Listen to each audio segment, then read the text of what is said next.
When you have free offers to give out for your customers or for anybody that visited your store, you have a great chance of winning their mind for them to buy whatever things you are selling. When you have a kind of freebies to offer anybody that visited your store, something like buy one get two for free, when people are saying that it can enhance their interest to buy your product, or they are saying something like enjoy 70% offer on each product that you buy on this store. So according to human psychology, what we want as a human being, especially as a buyer, as a customer that want to buy something, we always like the impression that the person that is selling is the one losing. You understand? So when you as a seller, you are giving your buyer, your customer, a kind of impression that you are the one losing, and you allow your customer to feel that is the one winning. Customers want something like that. They will even want to buy more.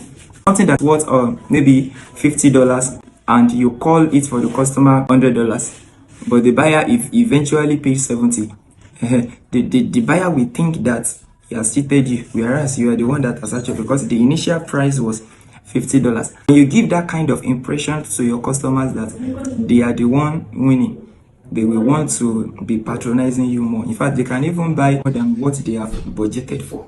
Blessing Olaniyi is my name. I am an e-commerce promoter and a business coach. Contact me for your next project. Thank you.